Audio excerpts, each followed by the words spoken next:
It's the Opperman Report. Join digital forensic investigator and PI Ed Opperman for an in-depth discussion of conspiracy theories, strategy of New World Order resistance, high-profile court cases in the news, and interviews with expert guests and authors on these topics and more. It's the Opperman Report. And now, here is investigator Ed Opperman.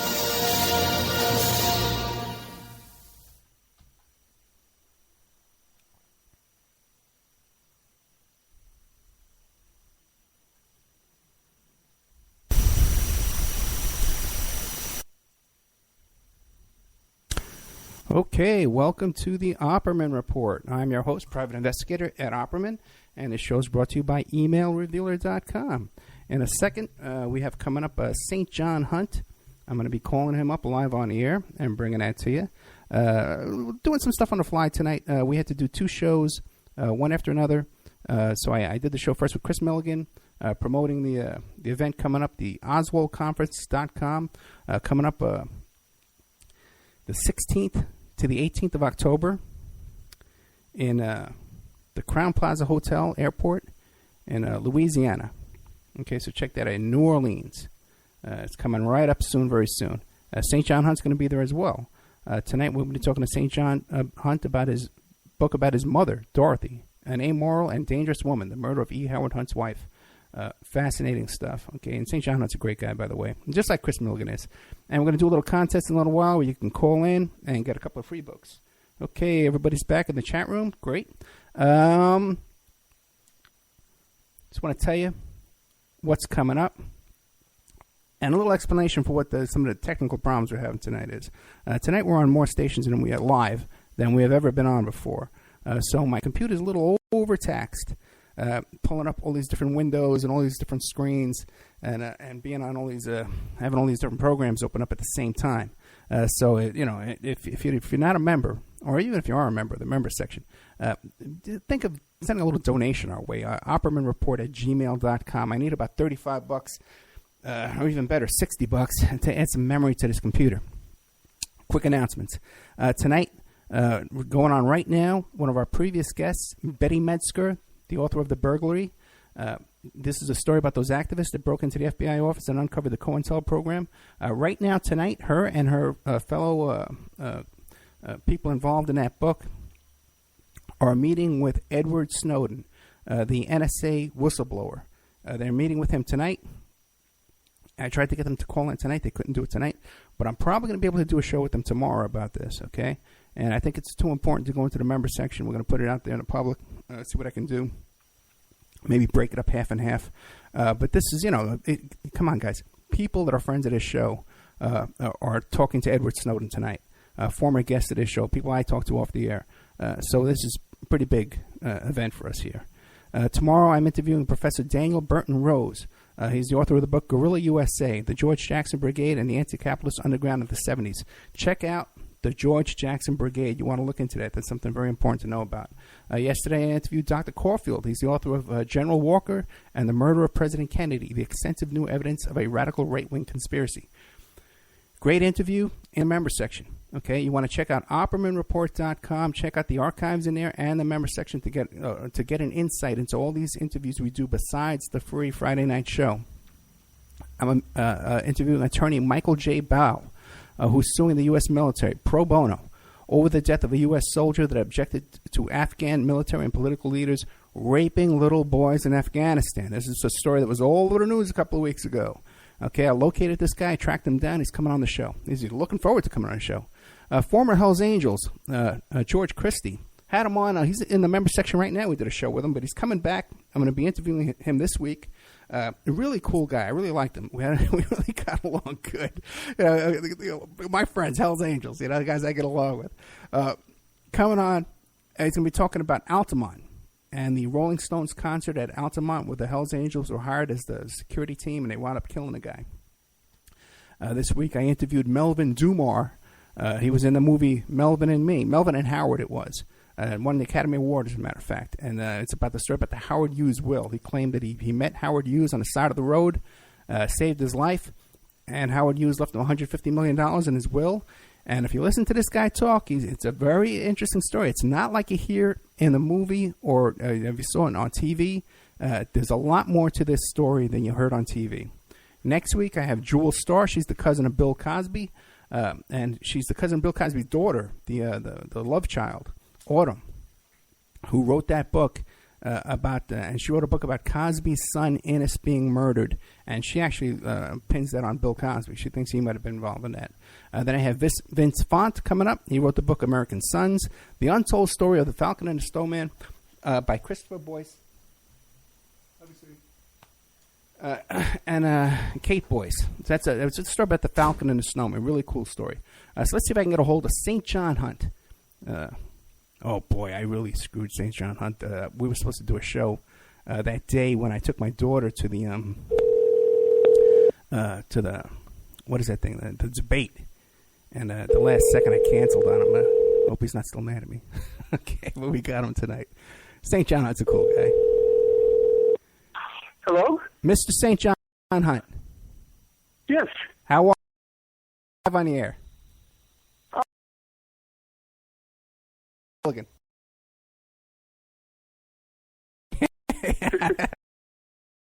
So, okay, brother. So we're live on the air. I know we got this event coming up, and you got this new book that just came out.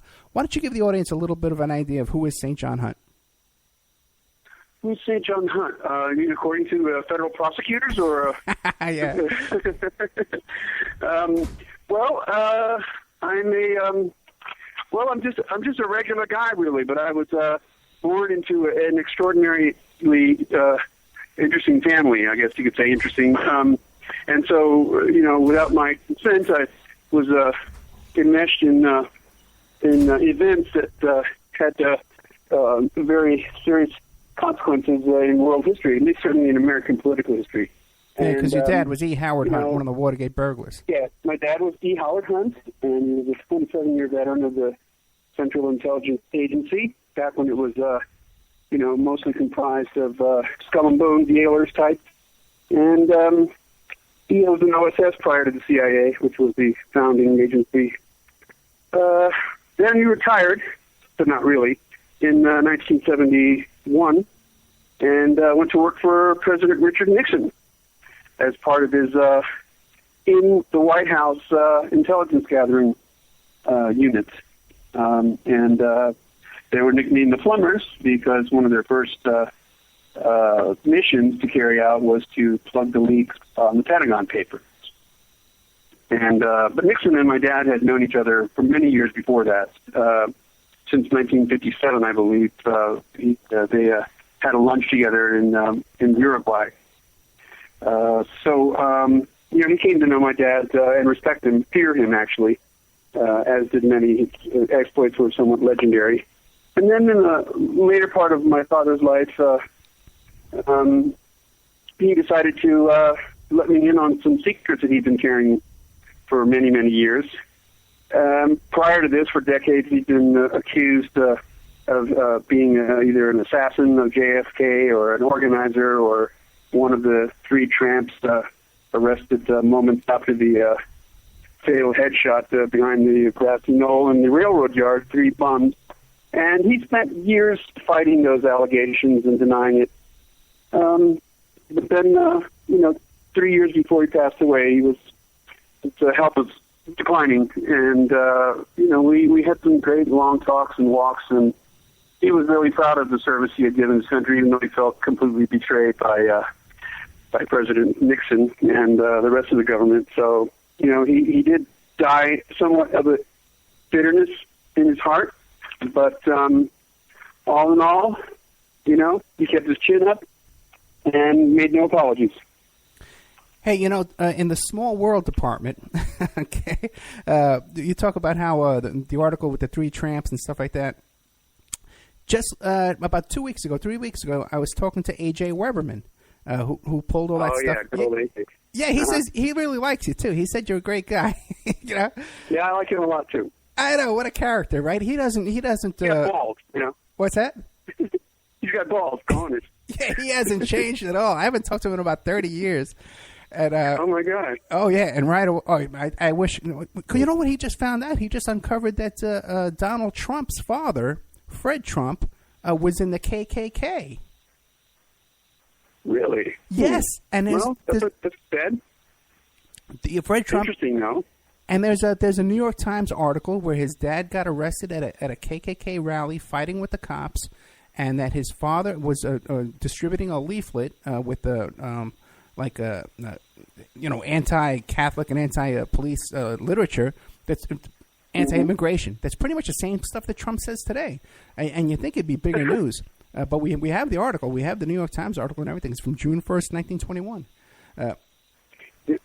AJ is just an amazing, deep researcher. I mean, that guy just comes up with stuff. Now, wasn't he researching Bob Dylan at one point and picked through his trash many times until he found what he was looking for? I don't know the story on that, but AJ's to me, very well respected journalist and researcher. He was one of the earliest people to put forth the idea that the CIA were responsible, if not totally, and then in a very large part, with the assassination of JFK, and specifically my father, Frank Sturgis, and I don't know if they ever figured out who they thought the third tramp was. Okay, and we'll get this. A wide variety, a large audience that believes that the tramps were, in fact, Hunt and Sturgis.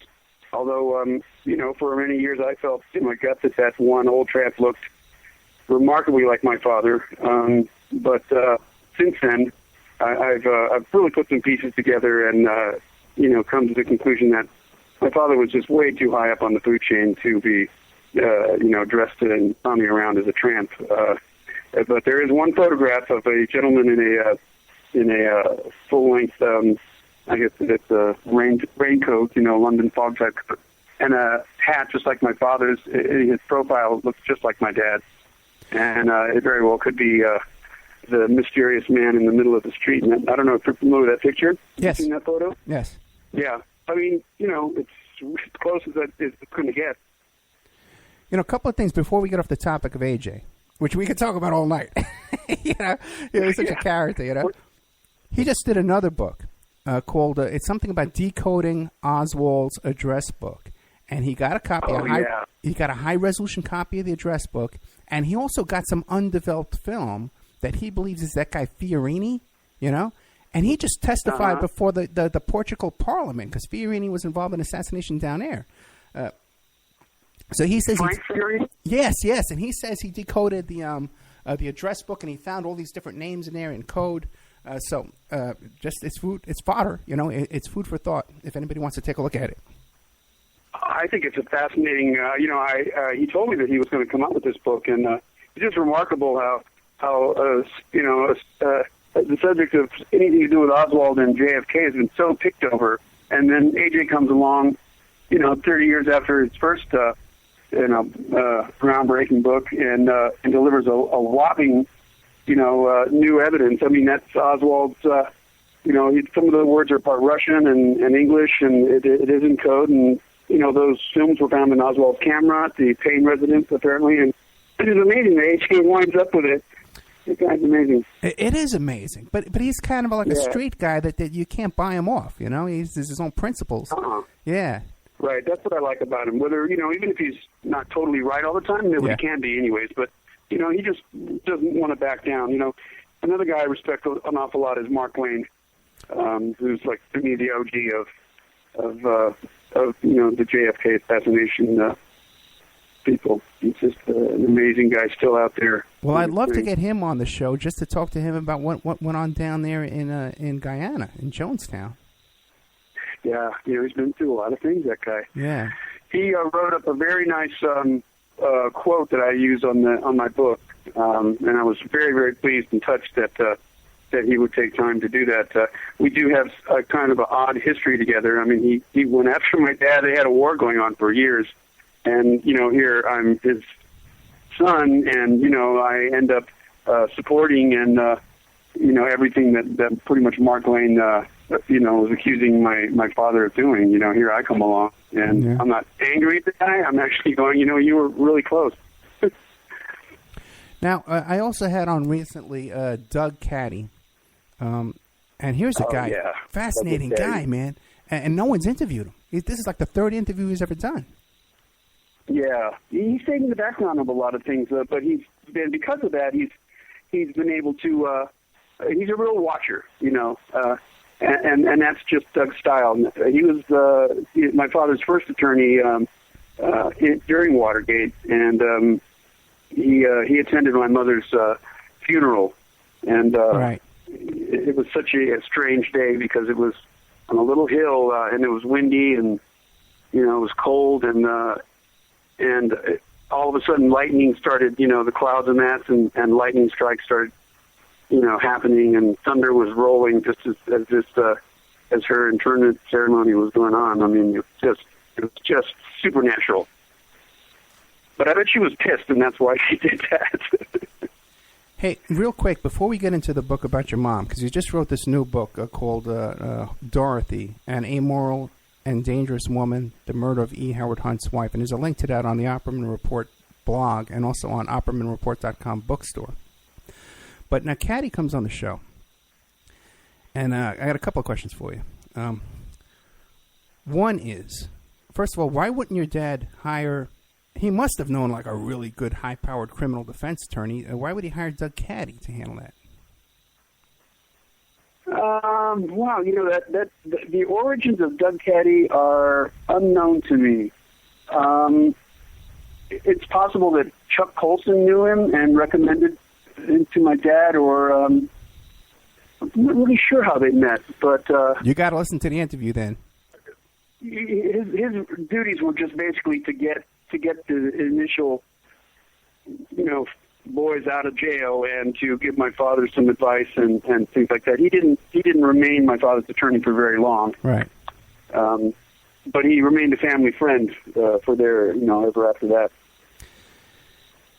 Now, one more question for you is that it's stuck in my mind after talking to Caddy.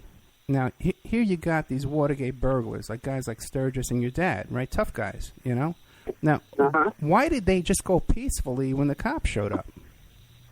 Why didn't they what? Why did they go peacefully and quietly when the cops showed up?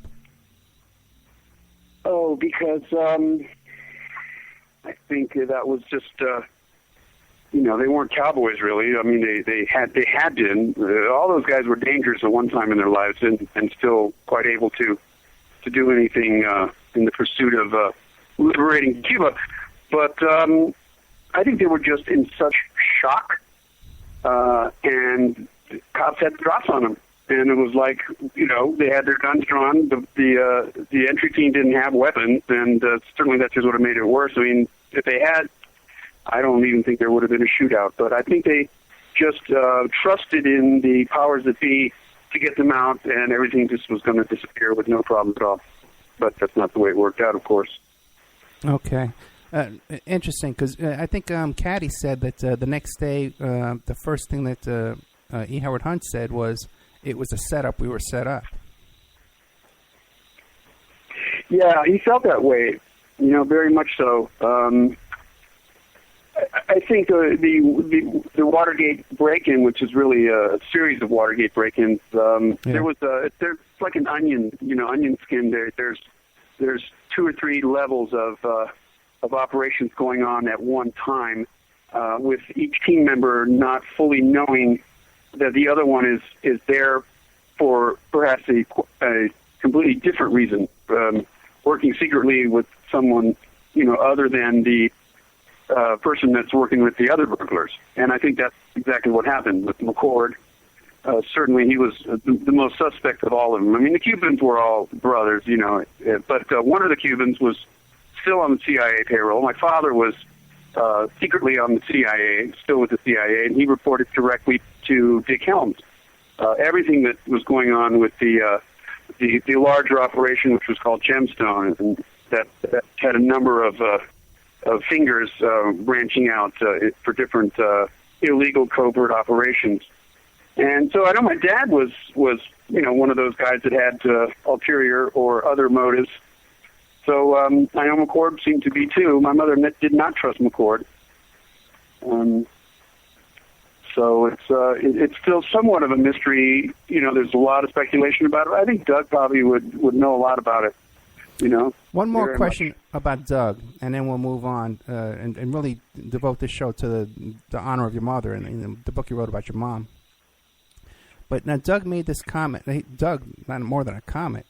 He says that when he spoke to your dad the last time, and he asked your dad the motivation behind the murder of JFK, that your dad said it was the alien presence. What do you make of that? Yeah. That's really an astounding statement. I heard that interview, and I heard Doug say that. It just, I still can't really close my mouth.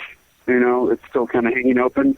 And I know Doug to be a completely forthright and honest person. And if Doug says that that's what my dad told him, then that's what my dad told him. Now, my dad could have been feeding him disinformation. He was good at that. He spent his whole life convincing his family and his friends that he was something other than what he was. So, but your dad never said anything like that to you? That's an astounding statement. Kennedy was killed because of the alien presence. That's, to me, it just stretches it a little too far, but there's a whole bunch of people that believe, in that.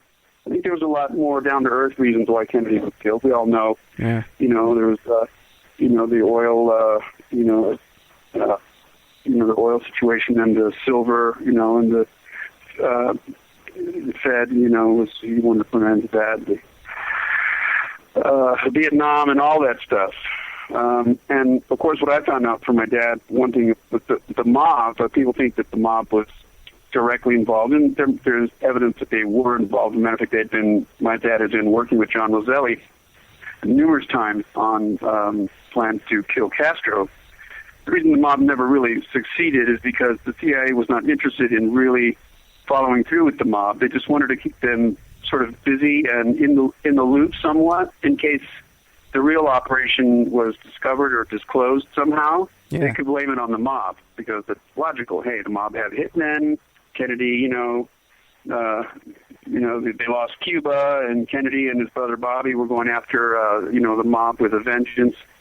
And that's one of the reasons they kept them around for that. But the CIA didn't seriously engage the mafia to kill Kennedy at all. So that's what I think and know from talking to my father. But it was a cover story that was ready to be utilized, Okay, but back to Caddy for 1 second, because he comes off to me as an extremely sober guy, worked for John Dean in the White House, and worked with your dad. Your dad definitely respected him. Now, your dad never talked to you about alien presence, never even a hint. No. Never talked about UFOs. No. Hey, Barney Hill, nothing. No, he never talked about UFO. He would refer to the people that lived in the city around him as aliens a lot of times,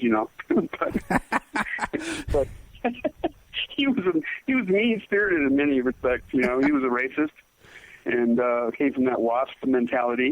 Of course, he didn't make the cut into Yale. He went to Brown, which was somewhere a few rungs lower. But he never said anything about aliens.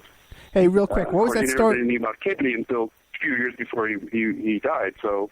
And what was that story about your dad? He had a problem with the neighbors across the street. I think they're cats or their dogs or pigeons or something. Yeah, when he got out of prison, he moved to Guadalajara. I went down to visit him, and he had this nice house, and right across the street was another nice house. But on the roof of that house, there's a 2-story home with a flat roof, Mexican style, and there was a rooster and chickens and crow every morning at 4:30. Right. Just endlessly, and my father just being driven, berserk, and I can see him just practically frothing at the mouth, his tongue twitching in his mouth and his fingers, rubbing on. He's got to figure out how to get rid of this thing.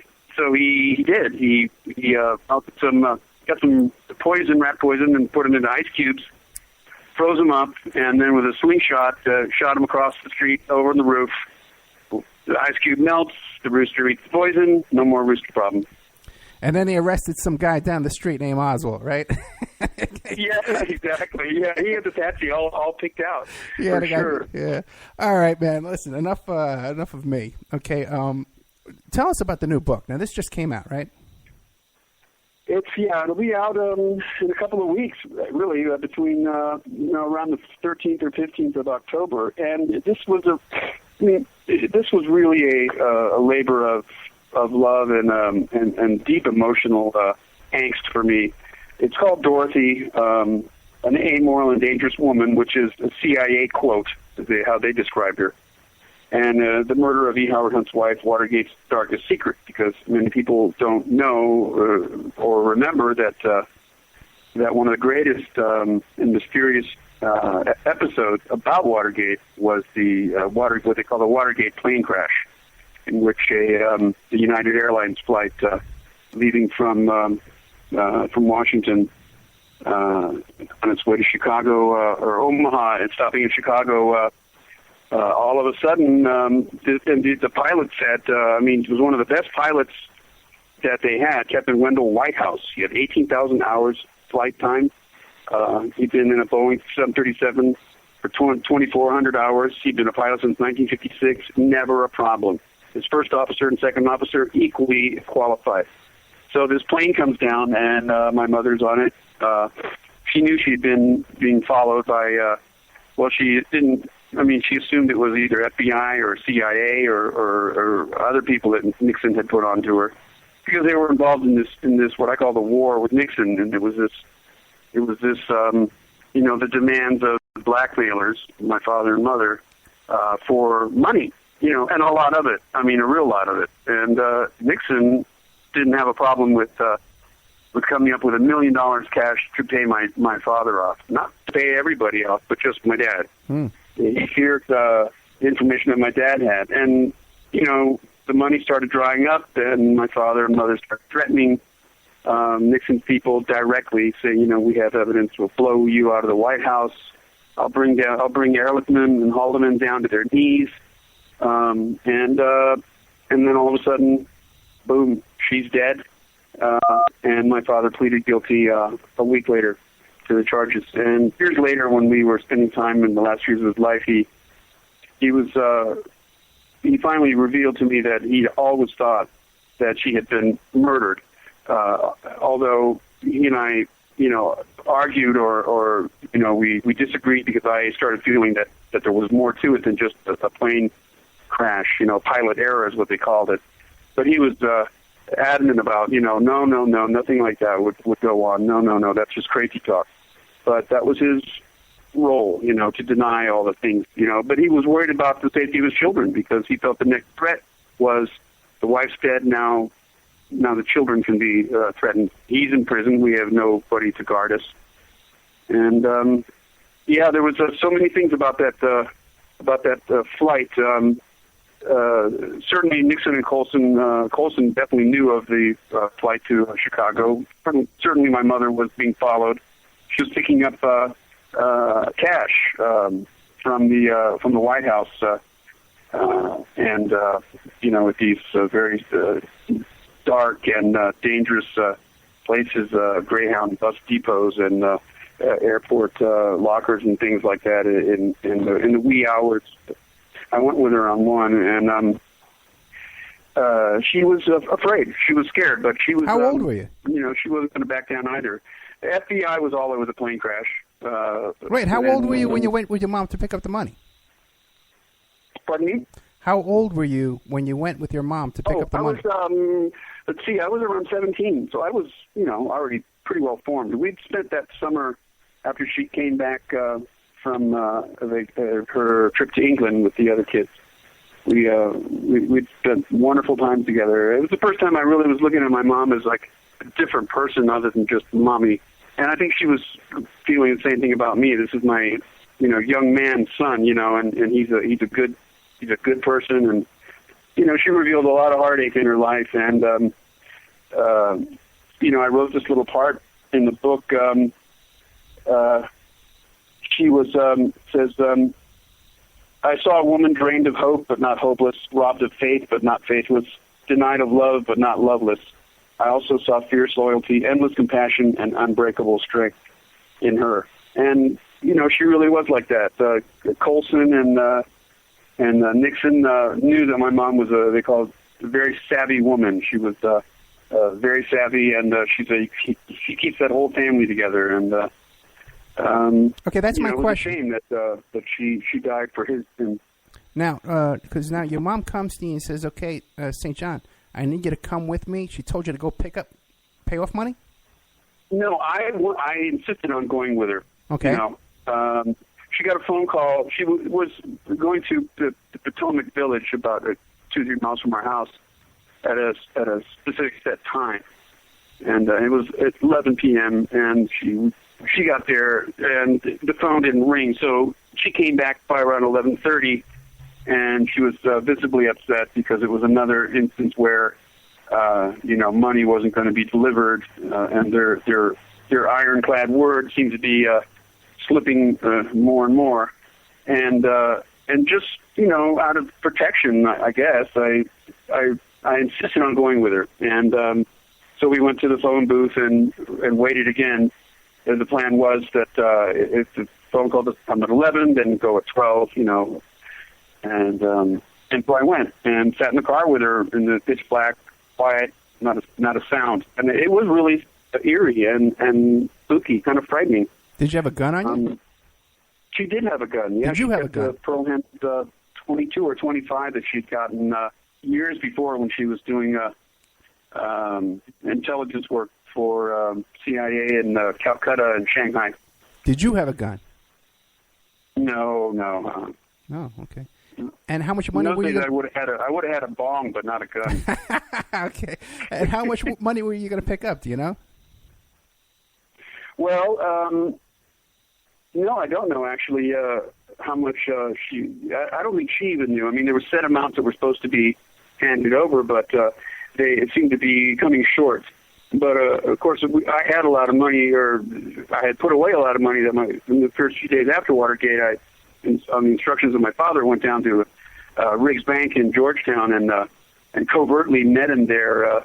And he used eyes a little bit, and I had a blue Navy jacket on, Navy blue prep school type jacket, and he grabbed this envelope from the safety deposit area in his box and it was stat, and he said, "Loosen my belt," and I stuffed it down the back in my back and put my jacket over it, and he told me where to put it. We had a prearranged stash in our house, and I did so. And then one afternoon, when my mother came back from, I can't remember where she was in the book, but I told her about it, and she goes, "Well, let's have a look." So we pulled it out from where it was, and there was more than $200,000 in this envelope. Just outrageous. I was like, "Oh my God!" She handed me $5,000 or $6,000. She goes, "Here, go buy a van, get out of town." Right. She told me to leave to get out of town and go on a drive around the country, go see the country.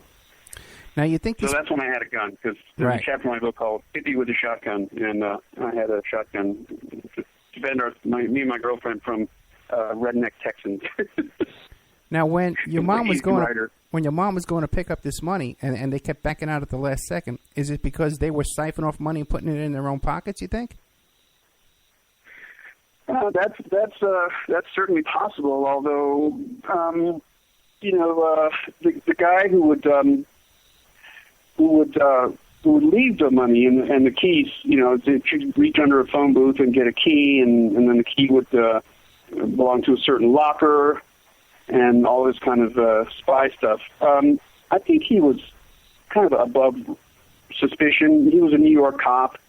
I don't know. Nixon seemed to trust him. He was actually doing investigations for Nixon before the plumbers. So the plumbers kind of stepped into his area. But what was his name? He's such a strange little man. I forget his name offhand. I'm looking for it in this book right now. He did write a book called The President's Spook, I think it was called. A little Jewish New Yorker type ex-cop who became a private eye and ended up working at the White House. So I don't know if they were taking money out of it, but I think there just wasn't the money that Nixon had promised, and certainly Colson had promised. There's a recording of Colson and talking to my dad, and Colson's acting all like aloof about everything, like, "Oh, I don't know about that," Right. My father's trying to, tell him in no uncertain terms, like, you better get your shit together because, you know, this is getting serious, and I'm not going to just hang out here to twist in the wind. And Chuck Colson, you know, being very aloof and acting non-fiddle about anything. I texted Chuck Colson before he died. When my father died, we got a hold of each other and asked him. Yeah, he made a statement to Time magazine in 1974, I think, saying that he felt that the CIA had killed Dorothy Hunt. And I asked him about that because that's about the time that I started really thinking about the Dorothy thing. And he just stated that he wasn't going to go into it, but he stood by his feelings that the CIA were responsible for her death. You know, certainly there's been hundreds of people who have died for less. I mean, here, you know, the president's being threatened, you know, and I guess, you know, well, my mother realized it was a losing game, but she kept playing it. A couple of quick questions, and I got to take a commercial break. One is, did you ever meet Nixon? No, I had one opportunity to go to a White House function with my father and mother, and I was, you know, in my hippie days. I was marching in the streets and all of that, which so I didn't go as a non-aggressive way to you know, to say I don't want to be any part of Nixon and his Vietnam policy and stuff. My dad was furious with me. He just couldn't believe it. You know. But your mom has been to the White House and met Nixon. I'm pretty sure she must have. You know, I mean, you know, he didn't have a lot of functions where Hunt was around, but I know that there was at least the one that I knew about. You know, so I would imagine that in some social gathering very quickly, you know, she got to meet him, you know. Okay. All right, we're going to take a little commercial break here. We're with the St. John Hunt. He's the son of Watergate burglar and confessed JFK hitman E. Howard Hunt.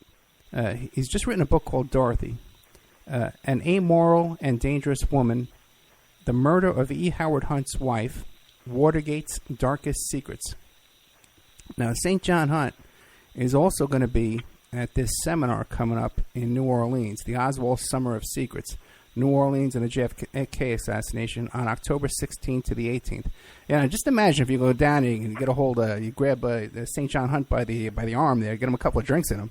Give me a couple of drinks and a meal and I'll talk. Yeah, right? I'd say I'm tempted to go down and meet all you guys. I'm cheap. Yeah, and so this is going to be, it's at the Crown Plaza Hotel Airport in Louisiana, October 16th to the 18th. It's put on by Chris Milligan from Trine Day Press. And by the way, too, we're going to have a little contest. Chris said he's going to give away some books. He's going to give away one of St. John's books. So we'll do a little call-in at the end of the show.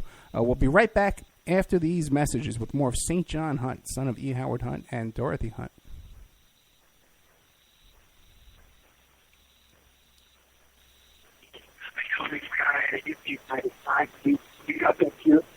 And now, a word from our sponsors. Pacific West Bamboo, your premier source for sustainable building material. They provide construction-grade and craft-grade bamboo material for all your indoor, outdoor, and gardening needs. Contact them for event planning and display building as well. 503-839-8126. Or you go to their new website, pacificwestbamboo.com. Or you can contact them on Facebook at Pacific West Bamboo. That's 503-839-8126. Amanda from Pacific West Bamboo was our first sponsor.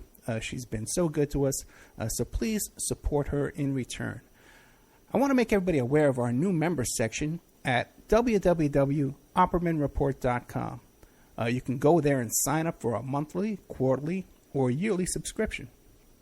You can even purchase episodes one by one. You get full access to brand new original content, new guests, new uncensored interviews, my own investigations and reports, and we're going to be adding sections with documents, images, police reports, either provided by myself or by my guests, or for my own investigations, my own reports.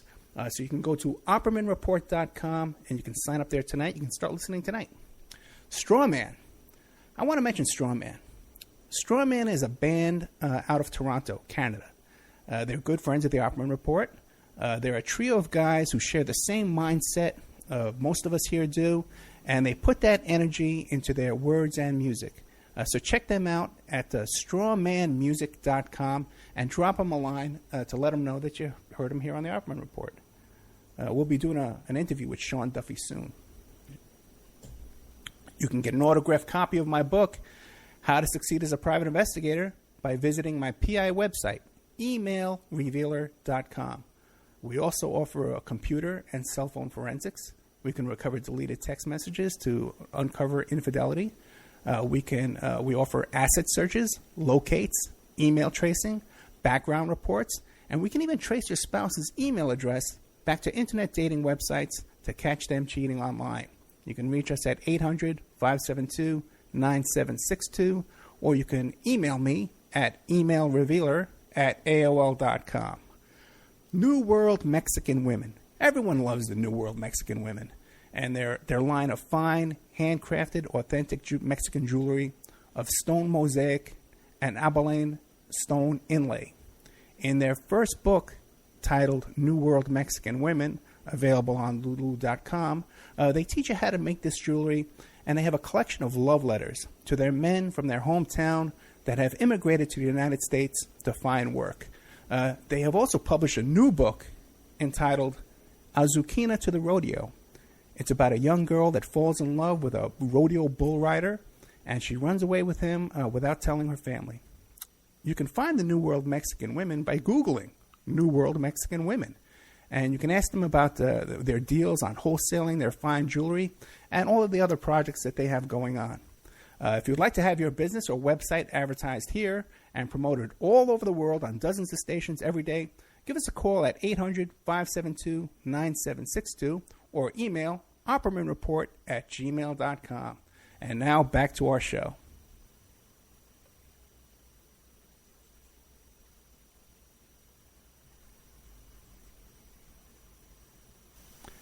Okay, welcome back to the Opperman Report. I'm your host, Private Investigator Ed Opperman. Tonight, we are lucky to have St. John Hunt, the son of Dorothy and E. Howard Hunt. He's the author of the book, Dorothy, An Amoral and Dangerous Woman. Where is this down here? Okay, scroll up. Dorothy, a Dangerous and Amoral Woman. The Murder of E. Howard Hunt's Wife, Watergate's Darkest Secret. There's a link to that book on the Opperman Report blog and also OppermanReport.com bookstore. Mr. Hunt's going to be at this conference coming up, put on by Trine Day Press.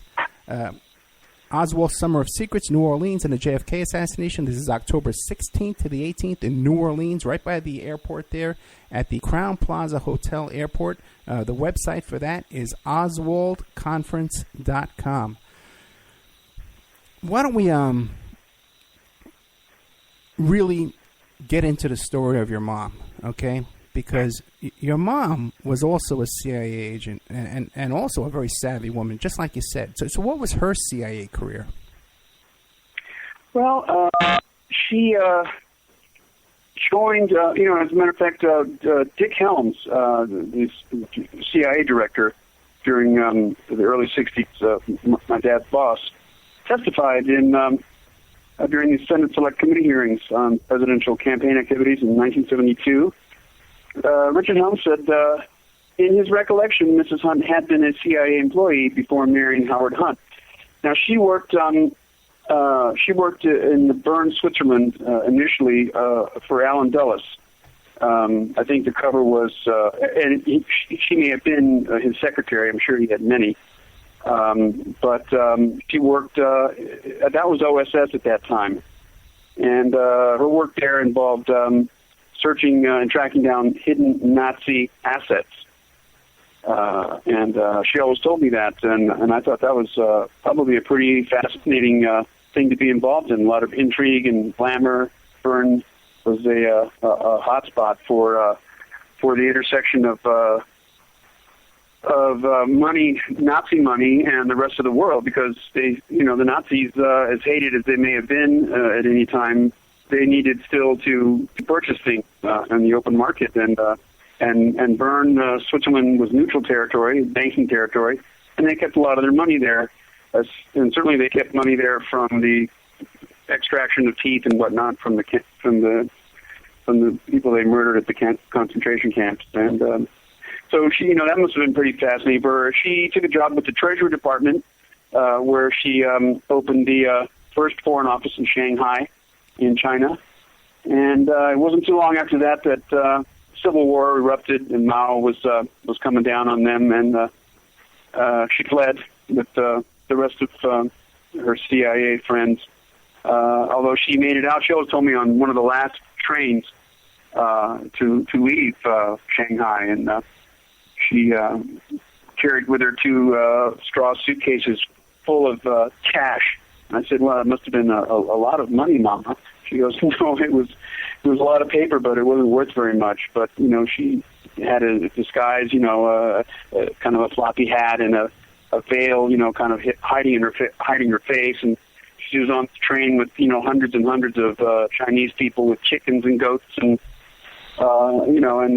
they could hear a war raging around them. And if the train had stopped and Mao's soldiers had boarded, there's a good chance she would have been killed, if not raped and then killed, because it's felt that everybody that worked, Americans were all CIA people or shouldn't be trusted, and they're probably right. So then she married a pilot who worked for the Chinese China Air, I think it was called. That didn't work out too well. He was a man of nobility, and apparently quite an alcoholic who abused her. So she left, and then met my dad in the offices of Averell Harriman, who was tied in with Skull and Bones and the Bush family. And it's funny how all these people just, I guess rats congregate. So I mean, I think that that can be said quite freely these days. And then she kind of took a back seat to intelligence and became as much of a housewife and a mother as she could, at the same time working for different embassies, and always availing herself to whatever needs the CIA had to request her for photocopying or stealing sensitive documents which she had access to, and then returning them the next day after doing whatever. So she was always involved in that kind of stuff. And then, of course, by the time Watergate hit in the early 70s, she functioned as the bag woman, the liaison between the Cubans, McCord, Liddy, and my father, and the White House, picking up satchels of money and paper bags of money. And the war with Nixon started, the blackmail threats and the threats of, bringing down Nixon's presidency and blowing the White House out of the water. And, really just, she boarded the plane, and apparently she had made plans with Michelle Clark, who was the first black PBS news anchor, I believe, at the time.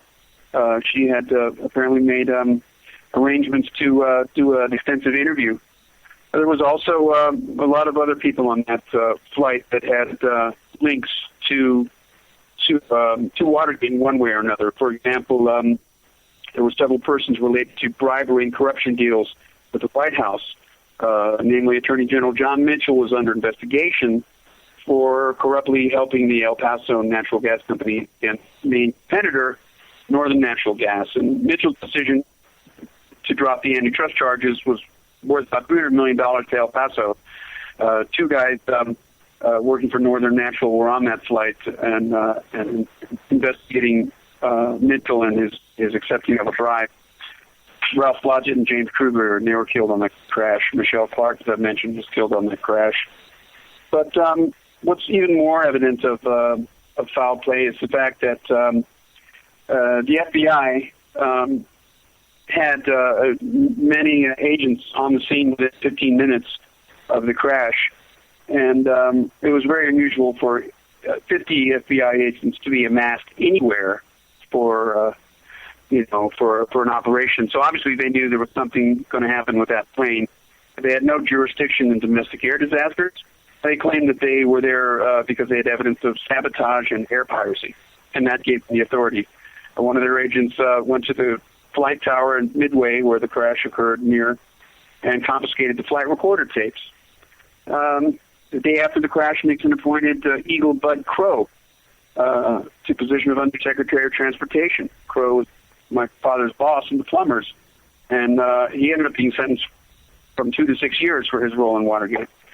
The Department of Transportation oversees the NTSB, which has a sole investigating unit for the airline crashes. And this put Crow in a position not only to guide the investigation, but also to include or exclude pertinent information about the crash and keep Nixon informed. Nixon also appointed 3 months later Alexander Butterfield, another White House Nixon loyalist, to become administrator of the Federal Aviation Administration. According to the New York Times, they reported that Butterfield read all the accident reports himself and relayed the process of the investigation to Nixon. There must have been some reason why they wanted to keep very tight control of this investigation. Dwight Chapin, another Nixon deputy assistant to the president, who was convicted of perjury, he joined United Airlines shortly thereafter. Just hours after the crash, an anonymous call was made to WBBM in Chicago. The caller said he was a radio ham and had monitored ground control's communications with that flight. And he reported an exchange concerning gross control tower error or sabotage. It just goes on. I have a list of like 20 different things. The tail flight recorder stopped recording 14 minutes prior to the crash. What, you broke up for a second there. What did the ham radio? What did the ham? As I've said before, this should not be looked upon as anything to sully their names. The guys were killed too, as many other people were.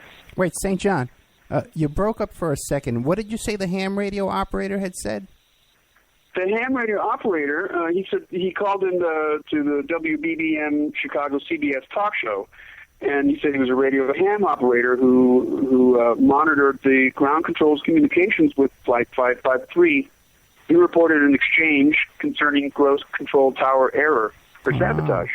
CBS, who was Michelle Clark's employer, she was the reporter that my mother was going to talk to, kept this information from the authorities that were investigating the accidents. And as a matter of fact, against Michelle Clark's immediate family, CBS had her body cremated quickly. High levels of cyanide were found in the pilot Wendell Whitehouse's postmortem, and it was 4 times the amount that normally would have been found in the expectations of cyanide coming from such a fire. It's just, there's a letter that was written to the head of the FBI Chicago field office, asking why so many agents, how could there be so many agents? There's no obvious way such a large response of 50 agents within the hour could have been generated from a standing start as of the moment of the crash. Right. The closest FBI office is 40 miles away from the crash, and never in the history of the FBI there has 50 agents been available to do anything. When you consider a very obvious intelligence leak, Hungarian freedom fighter Laszlo Hedek died in a crash the next summer in Boston, leaving a trail of secret NATO nuclear documents strewn down the center of the runway, and the FBI was barely able to get a solitary agent to the scene on the same day as the wreck. And this is the same FBI that got 50 agents to the scene within, less than 30 minutes. It's very, very suspicious. It just needs to be looked into by people that know how to do that kind of thing, But I wanted to get this story out because, out of respect for my mother, and also, to remind people that that this was a heinous crime, and it needs to be. Everybody's dead, I'm sure, that was involved in it, but it needs to be investigated. How many other people died in the crash? I'd like some answers. I don't know that I ever will, but how many other people died in the crash? Let's see. There was here it is. I have a list right here. There was quite a few. 50 some, I think, died in the crash, and there was an injured list of survivors of maybe 20. And there was two houses that were completely pancaked. Oh, really? And the people in those houses died as well. That's interesting, because if you said it was a control tower error, that means that they forced that plane to fly into those houses too. No, I got I think someone brought that plane down on purpose, and I don't think it was intending to bring it down in a residential neighborhood, but they certainly wasn't going to let that plane land and have the threat of against Nixon follow through, because Michelle Clark and Dorothy Hunt were meeting for an interview that was going to open up Watergate as never before. And this is, of course, before Woodward and Bernstein got their book out, and before Watergate was really exploding in the press. I mean, there were still a lot of things that Nixon nobody knew that he was involved in. And he was getting money from the mob to pay off my dad, and he feared my dad because my dad had evidence linking him to what Nixon felt was the Cuban assassins that Nixon acted as liaison between the White House and Operation 40, which was the team of trained CIA mercenary and assassins, some of which Felix Rodriguez was in that, Tosh Plumlee. I know both those guys. And there was quite a few more, and these guys were charged with taking care of the dirtiest work to the CIA. And Nixon knew about it. He approved the assassination attempt on Fidel Castro for years. And Nixon felt that Hunt obviously had evidence. If this was going to come out now, Nixon was done for. That was it, and so that's one of the reasons he feared my dad so much. The other was because people in the White House regarded my dad as a very, very serious guy. If he wasn't able to, to take care of a hit himself, he knew people that did that kind of thing, and they did it just on his word alone.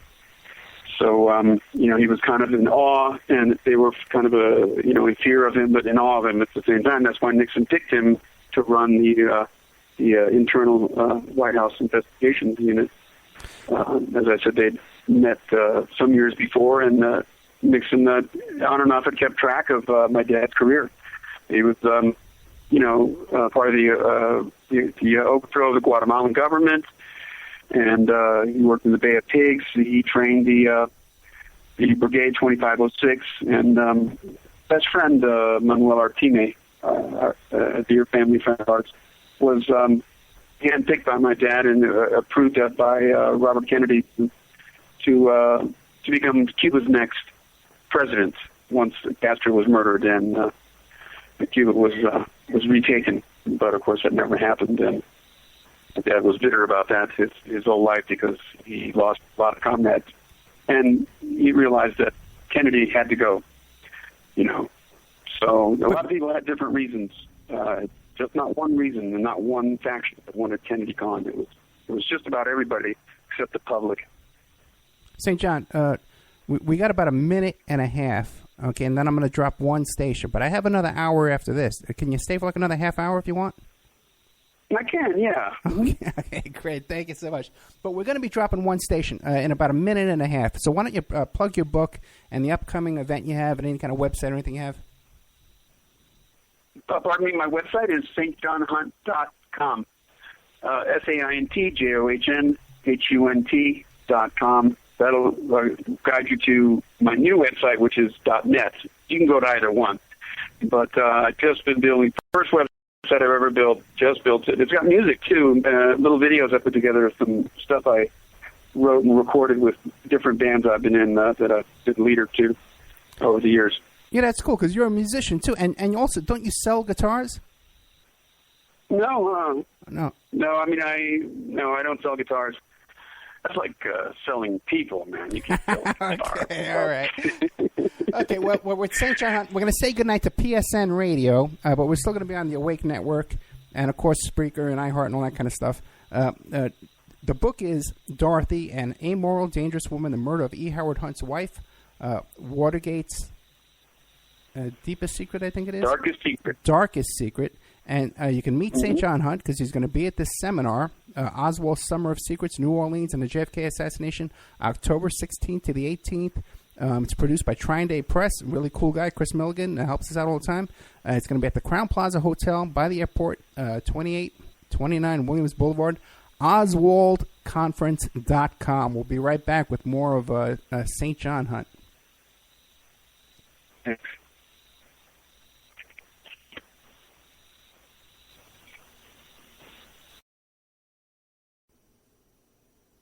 And now, a word from our sponsors. Pacific West Bamboo, your premier source for sustainable building material. They provide construction-grade and craft-grade bamboo material for all your indoor, outdoor, and gardening needs. Contact them for event planning and display building as well. 503-839-8126. Or you go to their new website, pacificwestbamboo.com. Or you can contact them on Facebook at Pacific West Bamboo. That's 503-839-8126. Amanda from Pacific West Bamboo was our first sponsor. She's been so good to us, so please support her in return. I want to make everybody aware of our new members section at www.oppermanreport.com. You can go there and sign up for a monthly, quarterly, or yearly subscription. You can even purchase episodes one by one. You get full access to brand new original content, new guests, new uncensored interviews, my own investigations and reports, and we're going to be adding sections with documents, images, police reports, either provided by myself or by my guests, or for my own investigations, my own reports. So you can go to oppermanreport.com and you can sign up there tonight. You can start listening tonight. Strawman. I want to mention Strawman. Strawman is a band out of Toronto, Canada. They're good friends of the Opperman Report. They're a trio of guys who share the same mindset most of us here do, and they put that energy into their words and music. So check them out at strawmanmusic.com and drop them a line to let them know that you heard them here on the Opperman Report. We'll be doing an interview with Sean Duffy soon. You can get an autographed copy of my book, How to Succeed as a Private Investigator, by visiting my PI website, emailrevealer.com. We also offer a computer and cell phone forensics.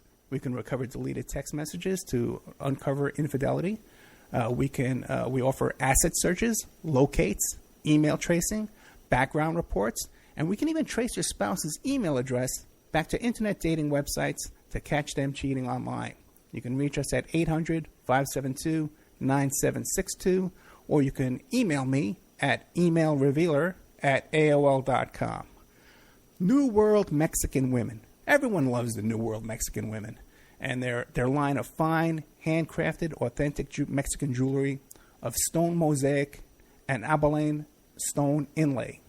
In their first book, titled New World Mexican Women, available on lulu.com, they teach you how to make this jewelry, and they have a collection of love letters to their men from their hometown that have immigrated to the United States to find work. They have also published a new book entitled Azucena to the Rodeo. It's about a young girl that falls in love with a rodeo bull rider, and she runs away with him without telling her family. You can find the New World Mexican Women by Googling New World Mexican Women. And you can ask them about their deals on wholesaling their fine jewelry and all of the other projects that they have going on. If you'd like to have your business or website advertised here and promoted all over the world on dozens of stations every day, give us a call at 800-572-9762 or email oppermanreport@gmail.com. And now back to our show.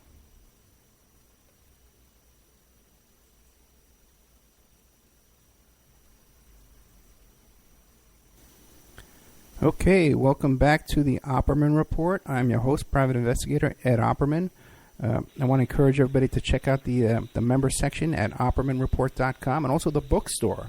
where we have you can order St. John Hunt's book about his mom, Dorothy, An Amoral and Dangerous Woman, The Murder of E. Howard Hunt's Wife, Watergate's Darkest Secret. And if you want to meet St. John in person, you can go down there to New Orleans coming up October 16th to the 18th. They're putting on a 3-day conference. It's very inexpensive. It's like $110 for 3 days, which is a huge bargain. You can get over there and get some inside gossips. There's a lot of stuff people don't like to talk about on the air. And it's going to be down there in New Orleans, right by the airport, at the Crown Plaza Hotel. So, I got a question for you. Now, obviously, Watergate was usually covered in the press. You know, you had the Woodward and Bernstein. You had daily coverage of the hearings and stuff. Why do you think the press didn't pick up this whole story about this plane crash? Well, it was definitely front page news for a couple of days after it happened. But I don't think anybody,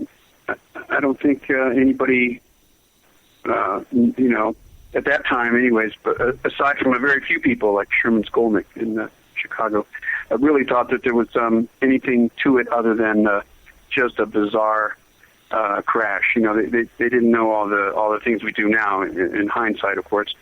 But you know, there may have been some control of the press. That's standard procedure.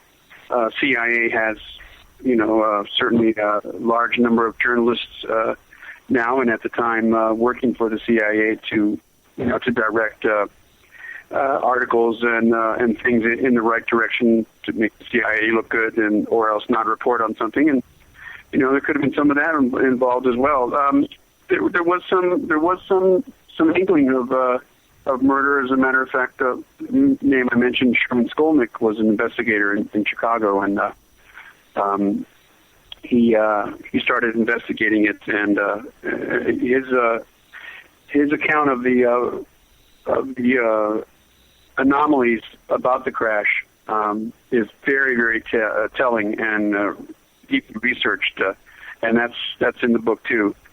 Rolling Stone ran an article about Mr. Skolnick in an issue, and my sister and I wrote a letter to Rolling Stone after that issue came out, and we were so upset. How could you, dare, accuse my mother of being murdered, as part of some, conspiracy, and that was 1972. So I mean, conspiracy wasn't really, a bad word like it is now. And they sent a very nice lady out to our house, Julia Cameron, who later married Martin Scorsese. Spent 2 weeks with us, and got the inside story of the Hunt children, and that appeared in a Rolling Stone issue, January '74, and it was a good story. But then it just died. It just died. A lot of things were going on. I mean, Nixon was taking front page news. The whole Watergate thing was unraveling, and nobody really cared much about a silly old airplane crash. What about people like Mae Brussel and Dick Gregory and that crowd? Were they saying anything? Yeah, Mae Brussel, matter of fact, she felt that it was sabotage and murder. There was a few people that were speaking up, but they're on the sidelines. They're not mainstream media, I think. Okay. Now, back for a second to Doug Caddy, because we were discussing. Oh, I know where they met. I looked it up in my dad's book. I have a copy of it here. They met at the advertisement agency that my father was working for. After leaving the CIA, he became an employee of the Mullen and Company, which was a high-priced advertising firm. And Doug Caddy worked for Mullen as an attorney, not a criminal one, but as an attorney. And my dad and he got to know each other a little bit, and he was the only person that my dad could think of who to call at 2 or 3 in the morning when he on that night that the burglars were arrested. His entry team was handcuffed and taken away, and he went over to Doug Caddy's house at like 3 in the morning, and and I got some advice from Doug, and Doug arranged to have a criminal attorney, free the 5 Watergate defendants, McCord, Martinez, Sturgis, and the other ones. So that's how Doug and my father met, and they just remained in touch on and off for the rest of the time. And kind of an interesting coincidence is that Doug Caddy talks about how he had met and run across Guy Bannister while he was promoting right-wing conservative politics early on in his youth. Isn't that something? The web, the web, and it's true. There is one, because these people all stay connected to each other, because that's what they do. I'm writing a book right now with Roger Stone called Jeb Bush and the Crime Family. Oh, very good. Yeah, and that's going to be coming out early next year. We had a deadline of the middle of October to have it, the first draft. I got about 40,000 words into it right now, and that's basically what I'm doing. 12 hours a day is researching and writing. And that's being published by Train Day? No, that's Skyhorse. Okay. All right. Well, definitely come back as soon as you get that one out. Yeah, definitely come back. Now, one more thing, Doug Caddy too. He said, because I asked him about, he was bringing up the whole thing about the call girl operation. Okay, with right. I forget his name right now. I had him on the show, Lamford, who wrote that book about the White House Watergate call girl operation, and about how John Dean's wife was really connected up to this call girl operation, right? Now, yeah. What do you know about that? I've just heard things here and there. My father mentioned it a few times. He said he spoke about the Watergate operations as being multi-layered. Right. He said, that we were bugging the some of the phones in there, but at the same time, we were also looking for this list, this little black book type thing, listing the call girls and all their clients. Very damaging stuff that that they felt the Democrats had in the office somewhere, and we're going to use it against Nixon and the Republicans, because I guess Republicans use more call girls than Democrats. I don't know if that's true or not. But so there was that going on. There was the search for, there was a cover story of Castro's financing the Democratic, the Democratic Party, and we have to get the goods on that and expose them for the commies that they are. So that was floated out for a number of years. Then there was the Nixon thing, Nixon being involved in the Kennedy assassination, for Christ's sake. I don't know. The more I research about the presidents that we've had, they're just a bunch of sociopathic murderers. It seems to me. I mean, Johnson and the people that he and Doug Caddy. This is where Doug Caddy really knows this stuff. And he represented Billy Saul Estes, who was a Texas wheeler and dealer working in Johnson's early career, and Billy Saul had evidence that now Doug Caddy has, apparently, that Johnson was a part, the motivator for 7 murders, including his sister. Yeah. Did you know that? Did you hear that? Yeah, we talked about it because he stayed for. I got him to stay for another hour. This guy's the president of the United States. Yeah. And he's having people murdered like he's a mafia hitman or a mafia, whatever. I mean, it's just in Clinton. That couple, they just should be, locked up immediately. I mean, they're just, aside from the murders that have happened around them, the staggering amount of money that they've siphoned off their what is it, the Clinton Foundation. Yeah, the Clinton Foundation for Greed is what I say. And, I mean, it just goes, is there no shame? Is there no sense of we don't do those kinds of things. Decency? No, the answer is Bush, no. I'm writing a Bush book with Stone, and I've written about Samuel Prescott, George W.H., George H.W., and I'm stopping there at the end of his thing because that's a lot. But it's a family of criminals, and I mean, I guess the only presidents that really weren't too bad were maybe Carter and Ford. I mean, Ford, was part of the Warren Commission, so he influenced that and kept secrets to himself. And Carter did sell, weaponry to Iran to try to get the hostages out. But I don't think they were responsible for murdering, American citizens that had the goods on them or whatever. I mean, it just, and it's just getting worse. I mean, if we have Jeb Bush in the office, I don't know what I'm going to do. I'm going to lock myself in a paper bag. Well, as much as I love Jimmy Carter today, we can't forget that, he did have Zbigniew Brzezinski, as his foreign policy. And also, too, when they asked him at a press conference, I remember seeing this when I was a kid, they asked him, why did you let the Shah of Iran into the United States? He said, well, David Rockefeller called me and told me to. That's right. Yeah. That's right. And that's what triggered the kidnapping of the hostages over there. That's what started all that. So, he was directly responsible for that. But real quick, back to Doug Caddy. Okay, a couple of things. Because so many people, when I had Doug Caddy on, they said, hey, get St. John Hunt, come back and have him bring him back. Immediately. The next day, they want you back, like you have no appointments to do.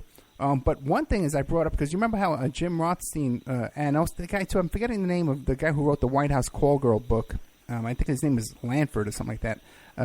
But both of them talked about a pedophile ring, a pedophile prostitution ring.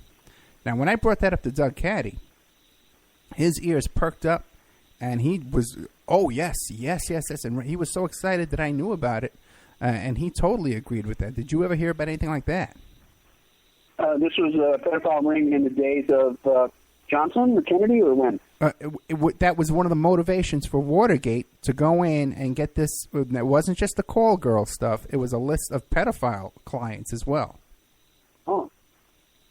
Well, I certainly would not doubt that. I mean, as we know, if you know anything about pedophile rings for politicians, it's pretty rampant apparently. And there was that whole Franklin case, and George H.W. Bush himself, is being dragged into that. Some of the children. Point him out and say, well, he was there, and that whole thing, the whole Franklin pedophile case is just crazy. I haven't read anything about it. I just know a little bit that it existed, and everybody got away, except the children that were damaged. Well, I had Nick Bryan on the show. We did a couple hours on that, and then I also had Tim Tate, who did the documentary, the BBC documentary, Conspiracy of Silence, I think it's called.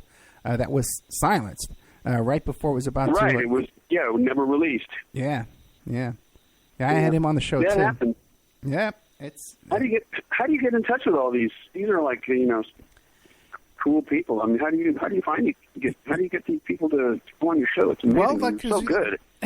Just before, like you mentioned the name, and I says, okay, put me in touch with him.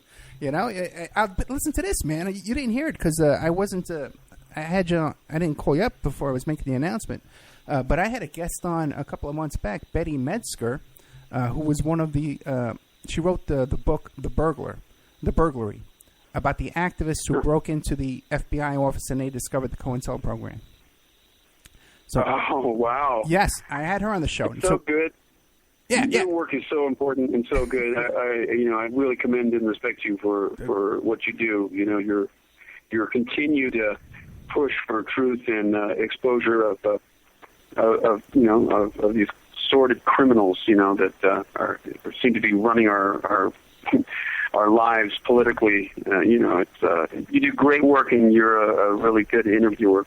Thank you so much. But listen, I didn't even get to the good part yet. Because me and Betty Metzger, we become buddies on Facebook, and talking off the air.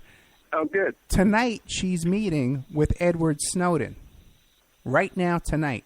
Her and the burglars, because the whistleblowers back with this burglary, they're all meeting with Edward Snowden tonight, and we're going to be doing a show about that, about their meeting with Edward Snowden. I'm sorry, who's Edward Snowden? The NSA guy who he's hiding out in Russia.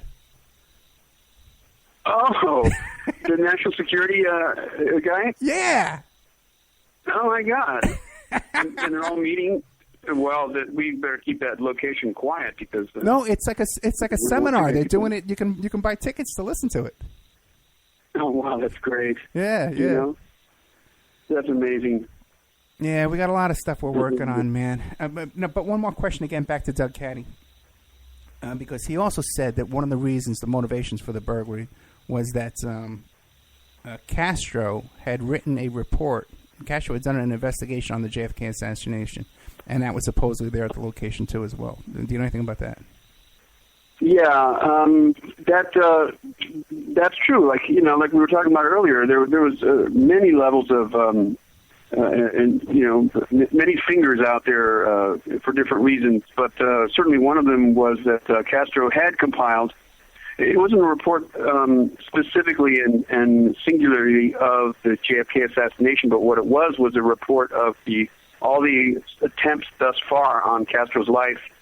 He had arrest pictures of the contract assassins that were sent to kill him, and their weaponry that they had, their poison darts and gun whatnot, and he had compiled this list, and they had it. The Democrats had it somehow. My father also, not many people know this, but he broke into the Chilean embassy before the Watergate break-in and searching for that book, for that manuscript or whatever. There was Nixon thought that it was there for some reason. The one about the Castro investigative report was at the Chilean embassy. Yeah. Okay, well then, they broke successfully into the Chilean embassy to search for that book, and it wasn't there apparently. So I guess Nixon wanted to see a copy of it because just stealing the copy doesn't matter because Castro would just send another one.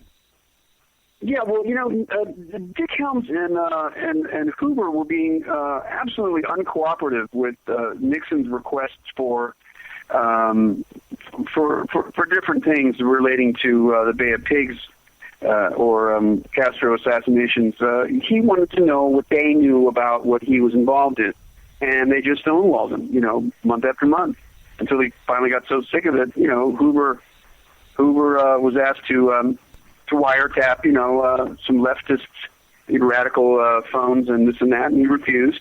Dick Helms was not going to give Nixon anything that he asked for relating to the CIA, and so that's why he built his own, covert ops investigators, the plumbers, so he could handle his own stuff and not have to rely on the CIA or FBI for help.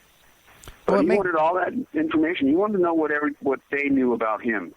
Nixon was paranoid like that. That's what brought him down, really, in the long run. But don't you think everybody does that? Yes. I think it had been going on for a long time, and I think it never stopped. Obviously, LBJ had to have his own crew, too. As well. George Bush, he's asked to testify, in the closed-door section, about what Iran-Contra or whatever, and he just flatly comes out and says, "No, I don't testify. Yeah. I'll have a conversation with somebody, but no, I don't testify." The audacity of that! You're just an American citizen. Yeah, you're president. They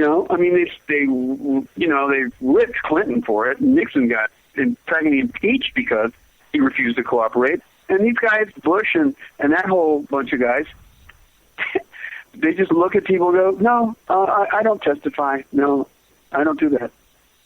I mean, it's mind-boggling. It's an embarrassment to me as an American citizen. I love my country, but please, this is not the country it used to be. I just had on Dr. Jeffrey Caulfield, who wrote that book about General Walker. It just came out like 2 days ago. And General Walker? Yeah. The guy that Oswald tried to shoot? Yeah, supposedly, yeah. And he spoke about this too as well, that there was an FBI agent that was investigating that refused to testify as well. Now, was there any connection between your dad and that whole Walker crew and those bunch? I don't know that there was, but there certainly was. I mean, Walker was, well, he was really right wing. He was a racist and all this stuff. And, and I don't think he and my dad would have ever their paths would have crossed. But my dad was definitely involved with one of his best friends was General Singlab, who I met a few times at the house. And I'm just finding out some horrible things about him. It's like these guys smile at you and they, shake your hand and they chit chat, whatever. But they're just monsters. They're cold-blooded killers, all in the name of patriotism. But my dad stood behind that till he died. He didn't regret anything he did, and he had no guilt or remorse. He was actually continued to stand by that he felt Kennedy should have been killed, and was glad he did. He was killed. He'd stomp around the house going, we got to finish the job and hit Ted. I remember him saying that many, many times. What a guy. What a guy. I know. We talked about it the last time, but my mother, too. My mother was Cuban. My mother is Cuban, my uncles. And they would always say, Kennedy was a communist. Kennedy was a communist. Yeah. That's absurd. But, that's the spin on things. It's what people believe. It becomes so cemented in their fibers that, And the rage that would come over them, Yeah. Yeah. They hated I'm going to introduce Judith Baker at the conference in October, and one of the things I've been thinking about what I'm going to say, but it's like with so many, while we don't actually know who killed Kennedy, we know who didn't, and that's Lee Harvey Oswald. That's a simple diagnosis that anyone can make. We don't know who did, although we do, but we definitely know who didn't. And I think that's going to be the thrust of the whole weekend there. It's going to be fascinating. Some great speakers. It's not too expensive, and I look forward to meeting up. We're going to have a jam session there. Chris bringing his guitar. I'm bringing my guitar. We're going to play some Lee Harvey Oswald blues. Just so people get an idea, I was reading off the list when Chris was on earlier, but Ed Haslam, the author of Dr. Mary's Monkey, Judith Baker, Oswald's girlfriend, Jim Mars is going to be there, Ed Tatro, who wrote Oliver Stone's JFK, Robert Grodin's going to be there? Yeah. Okay, the Robert. Man himself. Yeah, fascinating, photographic expert, Robert Grodin. I got to get him on the show. Joan Mellon, a biographer of Jim Garrison. Russ Baker. Russ Baker wrote a skating book on the Bushes, I think. Oh, really? Okay. Roger Stone, you were just mentioning before. He's your co-author on this book about Bush. Yep. Daniel Hopsicker. Had Daniel Hopsicker on the show just about 3 weeks ago. Oh, you did? Oh, second time, yeah. I wish I could get a copy of his book, but, you can't find it for under like $200 anywhere. It's like, I don't know why it's not reprinted, or is it something he does maliciously to people? It's not available anywhere. I mean, is he like that or not? Well, he just did this report. I don't know if you saw it, about the parents of, who's that guy? Vince Vaughn, the actor? Yeah. Oh, you got to look that up, man. Vince Vaughn's parents are involved with these banks, these phony banks that are drug smuggling banks and money laundering banks. Oh, my God. Yeah, and it's all pretty much right out in the open, too. He does some great work, man. Daniel Hopsicker, I keep saying it, man. This guy should have a Pulitzer Prize. Then St. John Hunt, the author of Bond of Secrecy. Bond of Secrecy. Yeah, I got to put and that up, Dorothy. too. Elliot Todd, Rose by many other names. So great list of speakers here and stuff like that. Anybody should go down there and check this out, because you get to meet these fascinating people. It's a very intimate setting. We're going to do a walking tour. There's a walking tour going on every couple times a day of all the Oswald sites in New Orleans, starting out with Camp Street. The building's not there anymore, but still the intersection is there, and the Riley Coffee Company and the Matt place he was working at, and the David Ferry's house of boys and illicit goings on, I'm sure. Yeah, that's a whole fascinating thing too, as well. Fury and Barry Seal and Tosh Plumlee. These guys all knew each other. I got to get Tosh Plumlee. I got to get him on the show. Yeah, I got to get a hold of him. That's an interesting guy. But speaking of Ferry and all these guys, because when I was talking to this guy yesterday, this Dr. Caulfield, because what's his name, General Walker, turned out was homosexual as well, and at the end of his career was actually arrested 2 times in public men's rooms, fondling police officers. Oh. If anybody needs to be fondled, it's police officers. Support the men in blue with their blue balls. I mean, it must have been tough back then being gay. You had to do things in strange places. I got to hand it to anybody that was gay in those days. I mean, you had to have some courage, man. Yeah.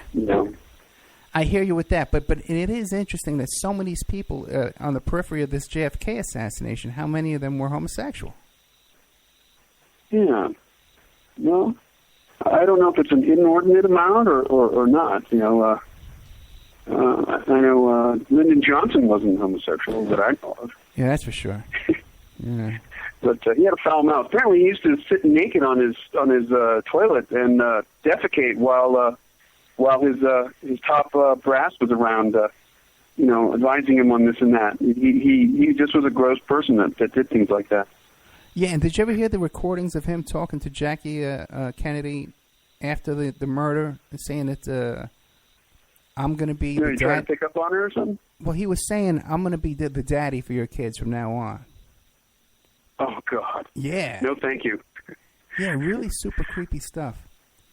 Super freaky guy that guy was. But, that, like my dad said, that was his last chance at being president, because there's no way of Kennedy being in there another 4 years that Johnson was even going to be in the ballpark to be nominated. His time was over. And he'd been a crook from day one.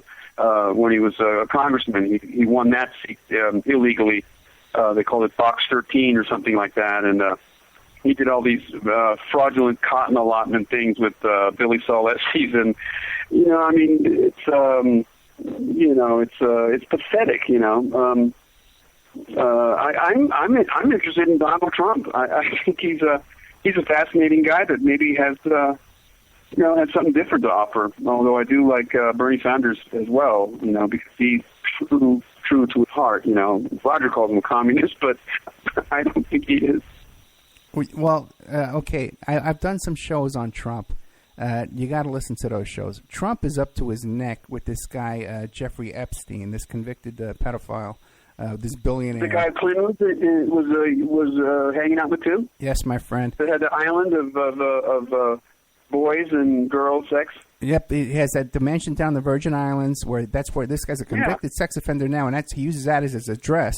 So he can't be looked up here in the United States as being a convicted sex offender. He was molesting up to 3 little 12, 13-year-old girls a day, according to his butler. Now, he met one of his victims at Mar-a-Lago when she was an employee, a 15-year-old employee of Donald Trump, working in the ladies' locker room down there at the Mar-a-Lago resort. Also, Epstein was partying down there with these little underage girls with Prince Andrew at Mar-a-Lago, a Trump property. Now, and Trump was partying with the underage girls and having things go on with them? There is a direct quote from Donald Trump, that I practically have memorized. It was a quote by Vicki Ward from New York Magazine when she interviewed Donald Trump, because everyone's trying to figure out who Epstein was, because they found out about him because he was giving Clinton a ride on his plane. And by the way, who else is on the plane with him? Chris Tucker and Courtney Love and all these characters. Okay, but Donald Trump says, I have it memorized. I've known Jeff Epstein for 15 years. Terrific guy. A lot of people say he loves the ladies as much as I do, and a lot of them on the young side. You say what you want about Jeffrey Epstein, but he loves his social life. Now, that's almost a direct quote. So Trump... that's pretty honest. That's pretty honest. Yeah. Well, I think that's shocking to do that, but I don't know. Donald Trump, is everybody sick on the inside like that? Every person that's running for office? Well, if you look at the list of people who were down at Jeffrey Epstein's parties and at his home there, it's Katie Couric, Woody Allen. You know, that guy, Woody Allen, definitely, he's a pedophile, right? Well, he's still hanging out with Epstein to this day. Oh, wow. Oh, get this, too, man. Listen to this, man. Epstein's girlfriend, this girl, Ghislaine Maxwell, who was widely accused of procuring these little girls for Epstein, she attended Chelsea Clinton's wedding after Epstein was convicted. So she's still in there with the Clintons. Yeah. So these people operate without any. It's like they're untouchable, or they think they are, and they probably mostly are. But the audacity, they think that they can just do what they want, and money will solve problems. But that's the state of things that they've brought it to. Well, you know what? It's not just money. I'm ready to run in the streets with the gasoline-filled bottles with rags in them. That's basically, I did that in the '60s a little bit, and it's going to take a revolution like we tried before.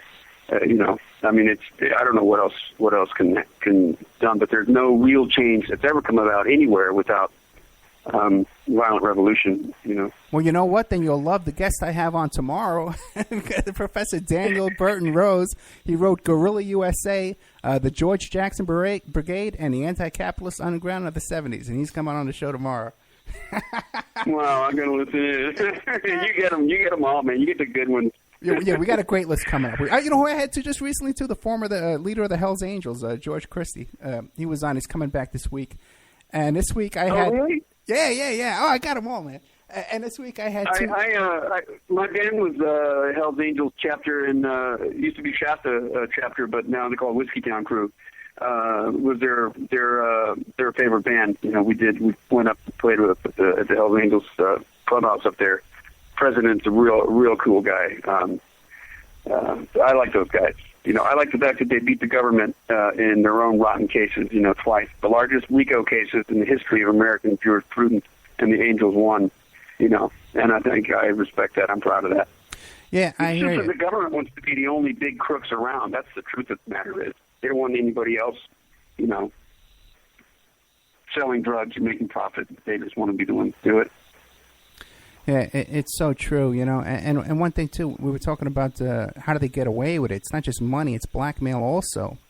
Because when we had on Henry Vincent, the Confessions of a White House Call Girl,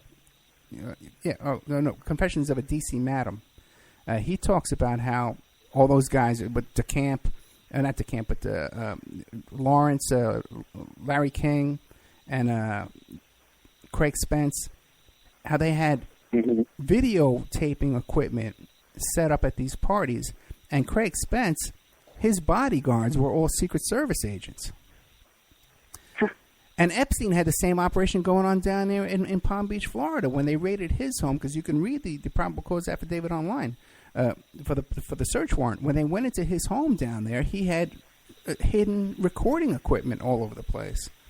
And so he could blackmail people or use it in case he needed it. Yeah.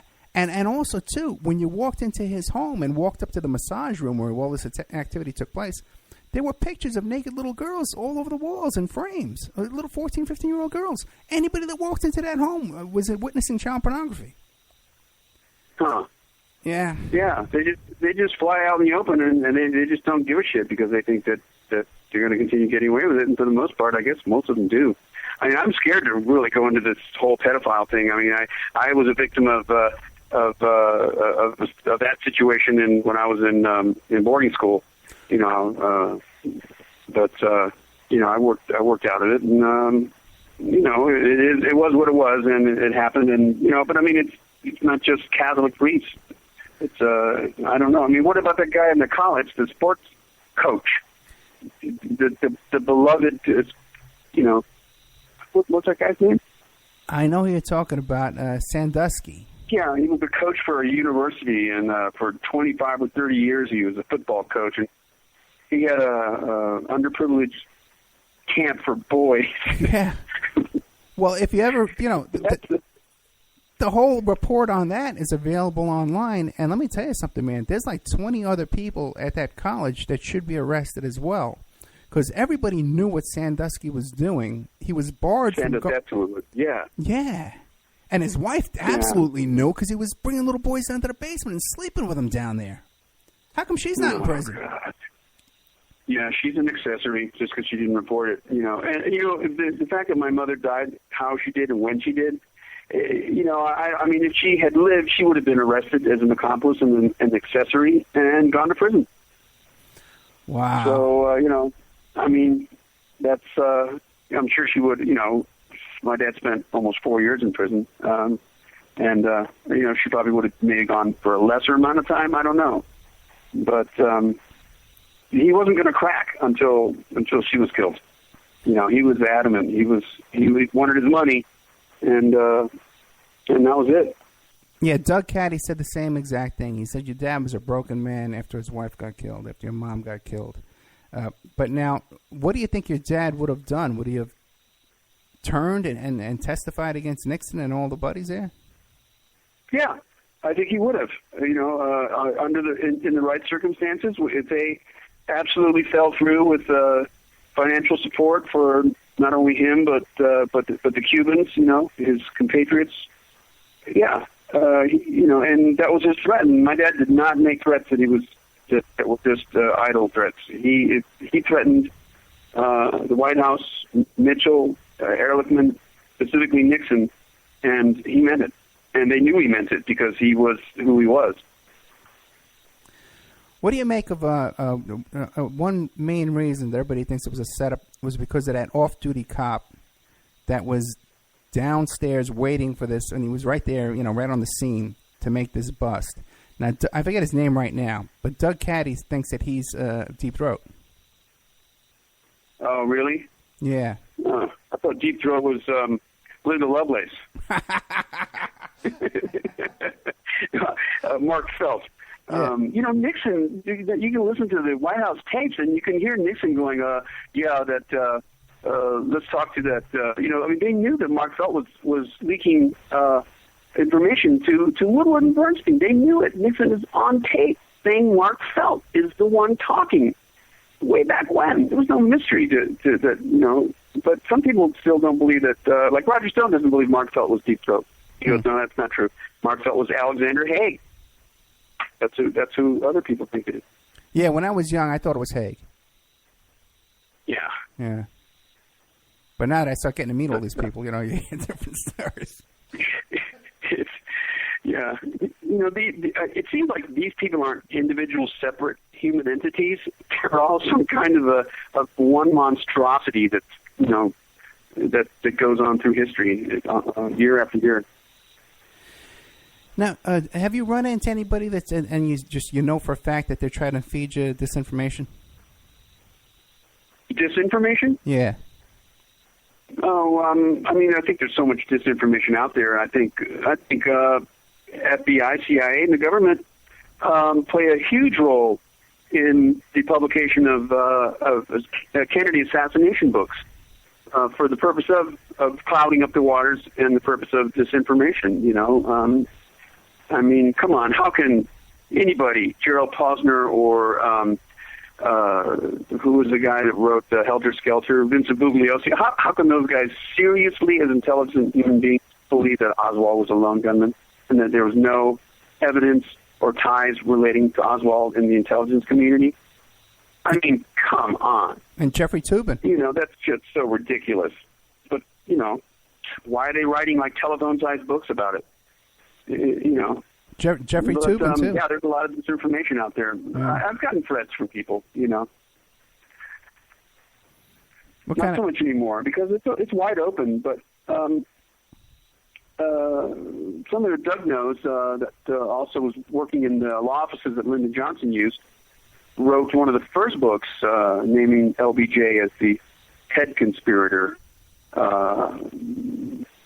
I forget what it was called or what the author's name was, but he goes way back. And then, of course, there's been one or two others. And then when I came out with Bond of Secrecy, when my dad had told me that LBJ was at the top of the list, it just kind of supported. And since then, more and more people are coming to realize that, well, of course, it has to be Johnson. And in view of his, murderous past, it's absolutely no doubt, Including his own sister. Pardon me? Including his own sister. Yes, including his own sister. I didn't like my sister too much, but I didn't kill them, Yeah, didn't he have her thrown in a mental institution too? Yeah. The Kennedys had one of their daughters locked up in the mental institution for her whole life. My parents locked my sister up in the nut house for a year and a half. Really? Well, yeah, the Kennedys gave that girl. I guess. The Kennedys gave that girl a lobotomy. Yeah, that's right. These aren't real human beings. They can't be, because people like you and me, just wouldn't do, can't do things like that. It's just impossible. These other guys are so used to it now, and it just gets worse over time, because what the last group of guys was allowed to get away with, the next group, the next Bush is going to capitalize on that. And look, I beat you. I did more bad stuff than you did. Yeah. It's frightening. It's really frightening.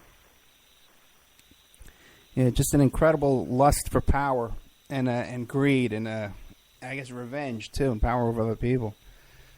Yeah, boy. But someone in power, why wouldn't they be thrilled to death and get just as much a kick out of doing good stuff? Why is it always doing the evil is the greatest thrill, or what I got over on everybody? Screwed them out of the middle class are screwed. I did that. Wow. Yeah. But you have a great show, and I'm going to listen in tomorrow night when you have. Who's going to be on? It's going to be tomorrow in the afternoon. It's for the member section, but I'll send you a link. And it's a college professor. Gorilla. Yeah. It's a Professor Daniel Burton Rose, and he wrote the book Guerrilla USA, the George Jackson Brigade, and the Anti-Capitalist Underground of the 70s. And I really do try and shine a spotlight on these guys, because I was even asking Chris Milligan earlier tonight. I says, what's the solution to all this? Because the last time he came on, he said, well, we just got to vote them out. I don't think there's any hope we're going to vote anybody out. You know what I mean? And I think we do need to take to the streets and have general strikes and really resist. Really resist. Yeah. Yeah, the people still have a lot of power. Like, one of my pet peeves is like cable television. That started because people were willing to pay money to not have commercials. Now we're paying money and we're having commercials. If just for 1 or 2 days everybody just turned their cable off or whatever, didn't re-up for the next month, it would have a profound effect on these cable companies. And the price goes up and up. Any kind of thing like that. Look how much the price of cable TV went up. Yeah. I'll pay money, but I don't want to watch commercials. Yeah. That's what I'm paying for. I am the commercial. When I'm paying the studio, I'm the commercial. It's so true, man. I guess greed is really the bottom line. Greed is the culprit here, and people's weakness to greed. Yeah, and today the average person's quality of life is so much less than just it was 20 years ago, 30 years ago. They just want every penny from us. They want us working like slaves. Do you have kids? Yeah, I got a daughter. Remember, I took her to the debate. I was telling you about the debate. That's why I missed the interview we were supposed to do. Oh, yeah. Yeah, she's 15 years old, yeah.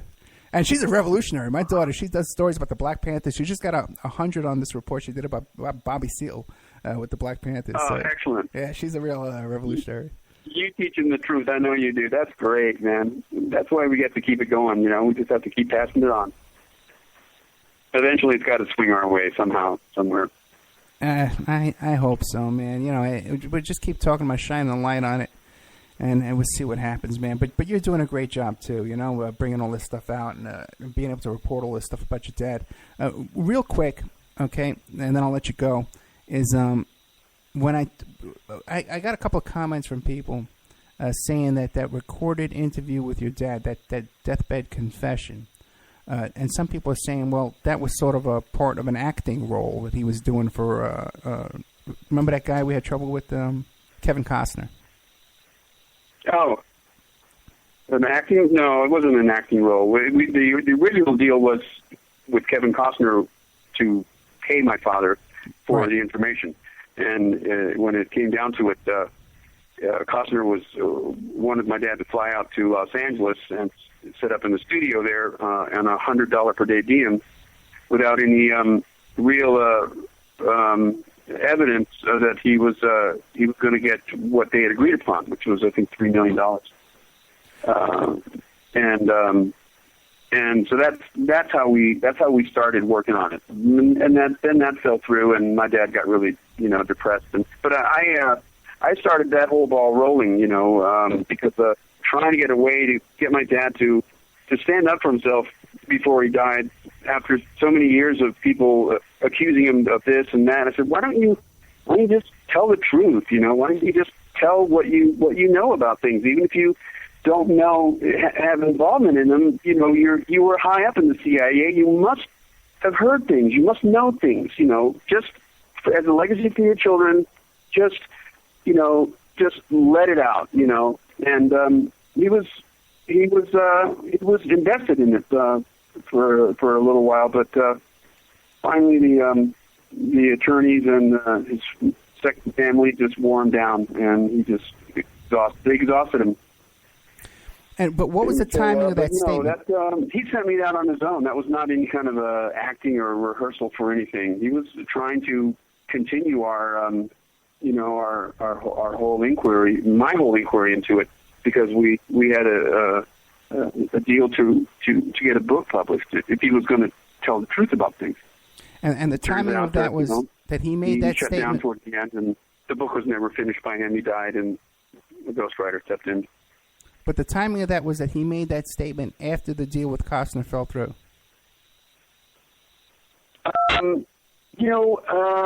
Yes, I believe so, because he goes, and on the tape you can hear him say, and to you and you alone, I'm telling you this, So Costner never got anything out of us, but a code my dad developed outlining some things about the Bay of Pigs and the Kennedy assassination using, instead of real person's names, he put codes in, Alpha, Omega, Beta, and things like that. Okay. And we sent that to Costner, and Costner said, well, that's good enough for me, but let's get you out here to L.A. And my dad goes, well, where's the good faith, cash offer? That's what was agreed upon. He goes, oh, no, we're not going to do that. You're going to come out here. And I'm talking to Kevin Costner and going, are you out of your mind? My dad's 86 years old. The flight out there could kill him. You want him to go out there for $100 a day? That's insulting, and that was the end of it. But he flew down to my dad's house and, blurted out this whole thing in front of my father's wife, for Christ's sake. So who killed Kennedy? My father about dropped dead. I remember you telling that story. That whole thing is just outrageous, It's just crazy. People, Hollywood guys, it's like, oh, I'm Hollywood. Costner was kind of rude to me, too, Yeah, you're telling me. Oh, boy. Okay, my friend, St. John Hunt, thank you so much. And thank you so much for having me. It's been a fun show, and I hope I haven't strayed too much off topic. But I've enjoyed just, the back and forth thing between us. It hasn't all been about me. I've enjoyed it very much. No, thank you very much. And I want to apologize to you in front of everybody, okay? In front of the whole world. So in front I'm of the whole sorrier world. than you are, okay? Good old St. John Hunt. We had an appointment one Saturday. I called him like 5 minutes. I didn't even call him. I emailed him, said, I can't make it today. I got to take my daughter to this debate. And we got caught up in the whole debate. Then the next day we had this rent-a-car, so we went and got the homecoming dress. And poor Mr. Hunt here was waiting by the phone, waiting to do an interview at 6 p.m. on a Sunday, and I didn't even know about it. So I just want to apologize to you once again. And you're a great guy. No. And thank you for coming on tonight at the last second, too. Okay, brother? Yeah. Hey, you should do a show live from New Orleans. What about that? You know what? If you guys can fly me down there and put me up with some of those New Orleans hookers. Well, hookers we got, but you have to talk to Chris about the flight arrangements. Yeah. Now, otherwise, I'd love to. I'll be in Dallas in November for the conference there, and I'll actually be giving a lecture or whatever. I don't like to call it a lecture, but a conversation with St. John Hunt, that wouldn't be a bad idea. If any of those kind of guests, you want to arrange an interview for me, I'll put them on in a second. Any of those guys. Yeah, I can get you Tosh Plumley, and I'm waiting for Mark Lane to call me back because I'm trying to get him to come to it. You know, he's old now and he might be infirm, but I'm waiting for his response. I'd love to get Mark Lane. I would talk to Mark Lane in a minute. Sure. Yeah, I got him. He's a Facebook friend of mine, but we don't actually talk. Yeah. Okay, brother. Roger Stone, is he be on your show? Yeah, I'll have him too. Yeah. You got him too? No, I haven't had him yet. No, I would definitely have him in a minute though. Oh yeah. Oh, I'll help you set it up because you know his new book's coming out about the Clinton's war on women, which I helped put together as well. Roger saved my life basically, you know, by hiring me as a writer and giving me the opportunity to write these books with him. I was jockeying cars before that. At 60 years old, I'm running with 22-year-olds and just killing myself. You know, I'm actually friends with Paula Jones, and I've been begging her to come on. You know, she was one of Clinton's victims, and maybe we can get her to come on with Roger Stone. That'd be nice. That sounds interesting. I'll talk to Roger. I'm going to see him in a couple of days. Okay, brother. Thank you so much. We have St. John Hunt. Okay, I'll talk to you soon. Take care. Bye. All right, bye-bye. St. John Hunt, the author of, let me pull this up, An Amoral and Dangerous Woman, The Murder of E. Howard Hunt's Wife, Watergate's Darkest Secret. And, you know, that's true, man. You know, that's a really good story, the whole Watergate thing there, the murder of his mom, that was covered up way better than all the Watergate stuff was covered up. Very, very interesting. He's going to be down at that conference down there with Trine Day, good old Chris Milligan. This big event down there. When is this? October 16th to the 18th. And it's produced by Trine Day at the Crown Plaza Hotel and Airport, 2829 Boulevard, Kenner, Louisiana. It's right by the airport down there, so check that out. You know what? I tell you what, we got a couple minutes. If we get 3 people to call in, the first people to call in, Chris Milligan said he would send out a book. So you call in real fast, 702-605-4894, 702-605-4894. Okay, and you call in, or you can Skype in at ed.opperman and get yourself a free book. He's going to give out one of St. John's books. He's going to give out the Dr. Mary's Monkey and the Judith Baker book. So you can call in, or if I don't get any calls, because I don't know how we'll work that out. Oh, here comes a call. Okay. All right, who's calling in? Who's calling in? We got a delay. Okay. Hey, Ed. Who's this? It's my name's Tom. Tom. In Okay. New York. Yeah. Tom from New York. Okay, you want to give me your email address, or you want to keep that private? Excuse me? Email address or what? Because do you want to give your email address over the air, or do you want to keep it private? I'd rather keep it private if that's okay. Okay, then I'll call you, and I'll get your email. I'll call you like tomorrow afternoon, okay? Okay, thanks so much, Ed. Love the show. Okay, thank you. Bye. I'll give out this guy's phone number over the air. Okay. All right, so we gave away one book, guys. We have 2 more books to give away, and we only have a couple of minutes, so hurry up. Here comes another one. Okay, you know what? I'm just going to take down your phone number. Okay. What do we got here? Whoop, hold on. Okay, second caller. Who's calling? Hello? Yeah, who's calling? Yeah, this is David Wilson. How you doing? Hey, David Wilson. How are you, brother? Very good, man. How are you? I'm okay. You know how it is, man. I'm struggling over here. Yeah, great shows tonight, man. 2 great interviews. Just awesome. I'm glad to actually talk with you.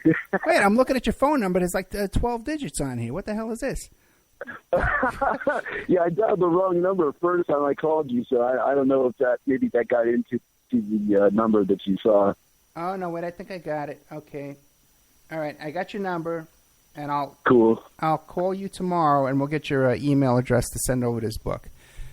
Awesome, man. Awesome. Thank you so much. Thank you, brother. Okay, we got one more book to give away, guys. You got to call in 702-605-4894. Hurry up, because I got a lot of plugs and commercials to do. You know me. got 1 minute left, guys. 1 minute. Okay, I'm gonna send out a plea to all you guys there. Tonight we're on a whole bunch of stations, more than ever before.